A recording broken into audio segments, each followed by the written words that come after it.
Because I think that one of the big problems that faces khadi is the problem of perception. And I remember being in school, and every article on khadi began with this humble fabric. And now that I'm grown up, I mean, beyond grown up, but still, it's not humble at all. What is humble about khadi? I mean, I can't find one thing about khadi that is humble. When I went to Japan and was lucky enough to meet Issei Miyake, he said to me, "You'll sit on a treasure of textiles. And what are you all doing with it?" And I really had no answer because we were not doing very much with it. We have islands and pockets like the Ritu Kumars of this world or the Abraham and Thakurs who use khadi and make beautiful products out of it that can go international. But where is the pride that we have in khadi? Why are we not instilling it into the next generation? Why are not we telling them that you're sitting on a treasure that is beyond description? That the handmade is something that is so powerful that the rest of the world can say, oh, you can buy our crystal, you can buy our cutlery, you can buy our crockery because it's handmade. And they managed to brand it so well. What is wrong with us? Why do we not brand it that way and sell khadi for thousands of rupees per meter instead of the few hundreds that we sell it for?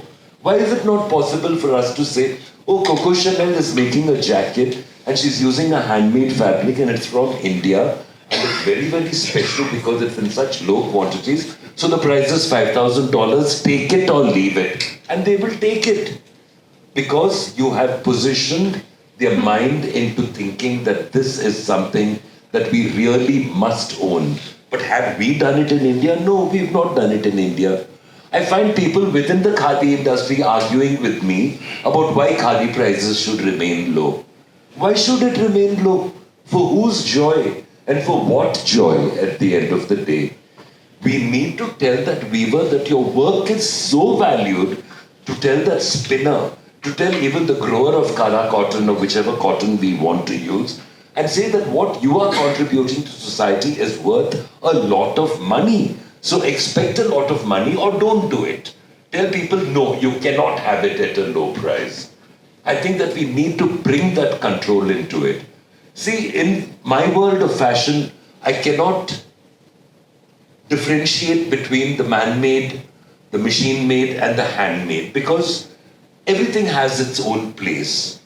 Tomorrow, if I get an assignment to design uniforms for hospitals or for the army, I'm not going to make it out of khadi because it's impossible to maintain on that kind of level for a soldier or for a surgeon whose clothes have to be boiled at 100 degrees centigrade to sterilize it. I cannot tell him to use khadi.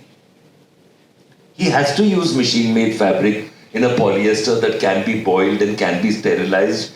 So we all have our space, but in the space that we have of khadi and handwoven, don't you think that we should elevate it to a level of super luxury? Because it is. You cannot wear anything against human skin that's better than khadi.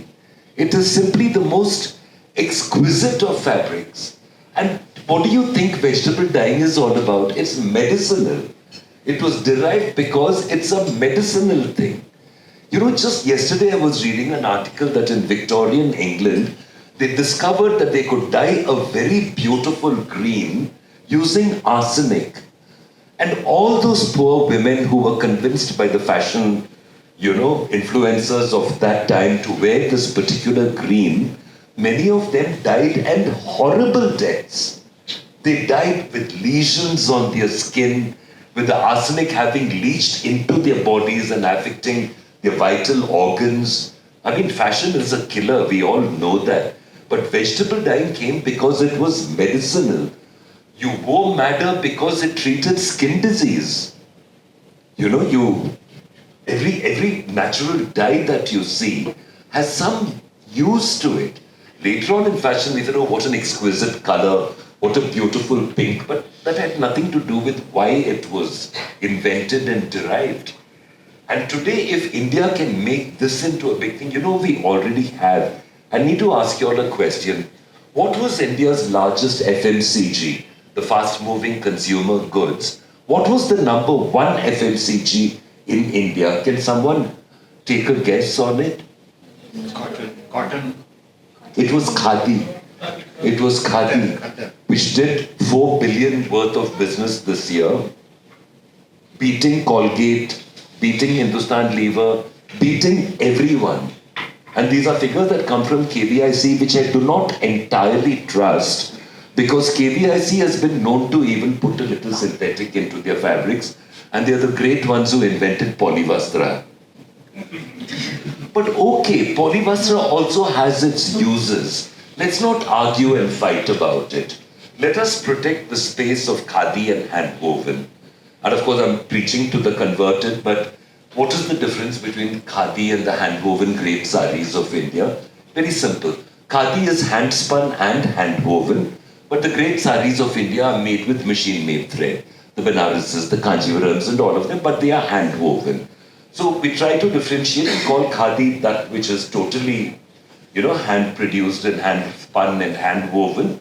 And we call the handlooms of India those which are woven with machine-made thread. Because you can't get the finesse of a Kanjivaram sari without using man-made or machine-made thread, which is fine, it's okay. So we don't have to fight everything that's machine-made, because it has made many of our lives easier, from making dosa mao in the morning to whatever machines have made our life easier. So let's not fight with it.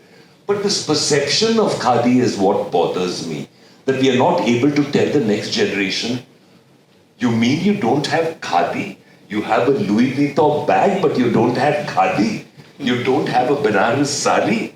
This is what we need to say. And this is how we need to convince them. Because the next generation is a generation of Instagram and a generation of Facebook and whatever it may be. But then we have to learn to speak in that language. We have to learn to teach them in their tongue. Because it becomes their mother tongue then, And today I see designers in India using khadi more and more, but then the same thing is happening and the designer is becoming the middleman. The designer is buying a length of khadi at, let's say, 250 rupees a meter, but by the time he sells it, it is at about 5,000 rupees a meter. And the weaver and the spinner are not benefiting from that. The benefit is going entirely to the designer, or to Reliance, who owns the designer, or to whoever is making the money, but it's certainly not at the grassroots level. So what do we do about that? We have to then push up the prices. Maybe we'll go through a year or two of problematic changeover with people resisting the... But if I get an Issei Miyake to come and say, oh, Indian khadi is the most beautiful thing in the world, that means another million people will buy it because he said so. And like that, we also have influencers in the design industry like David Abraham, Rakesh Thakur. People, they were batchmates of mine at NID. And we were extremely lucky because we had Pupul Jaikar and Kamla Devi Chattopadhyay all dropping in to take lectures. And they are the ones who inspired us and told us, listen, you are sitting on a treasure. All your life, make us the promise that you will promote it and make sure that you wear it while you're promoting it. I deliberately chose to wear a Western khadi outfit today because it's all very well with the kurta and the sari and whatever we are wearing. But when do we bridge that gap between the Western market, creating a global product out of Indian textiles and Indian techniques, and going out there with pride and saying, look, this is what we do and this is who we are. We have to do the branding.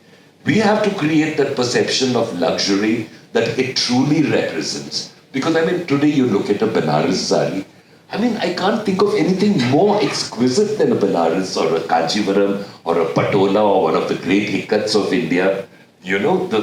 What we have is like, it's like an art gallery of the gods, It's just something so beautiful. And India has managed to retain it, thanks to people like Prasanna sir and people who've, come out and sort of literally become eco-warriors in the textiles of India markets. Time up? Okay, sorry, I tend to get carried away, so I will hand it back to you, Ananthoo. So that's it. I mean, that was the message I wanted to make, to say that we have to go out and buy it. We have to go out and support the weavers without arguing about the price. When we did Rajasthan Heritage Week, 100 stalls filled with the most beautiful of ajraks and other block printing of Rajasthan, the Kota Doria saris, everything that was. It was a project where the Chief Minister at that time, Mrs. Ragi, had told me, I want to see my textiles in every big designer's collection. And we did it. We managed to get the Wendell Rodericks and the Abrahams and Thakors and the Tarun Tehlianis and the Ritu Kumars to come to the table and to sit with the weavers and the printers, help them derive new designs, introduce them to new colors, and to use color charts and forecasts that were international. And within one season, the weavers had learned, the printers had learned what was to be done, how to address new markets. And it just moved on so fast. They are so clever. They come to us with centuries of knowledge that's embedded in their genes. All we sometimes need to do is just help them train that spotlight on it. So, on behalf of all of us, I say that we must support it and we must pass this message on to the next generation, that khadi is luxury, that the handwovens of India represent a thinking and a thought that I think is truly unique, and we need to be so proud of it, so proud of it. Thank you, ladies and gentlemen. I'll just have one small correction in that.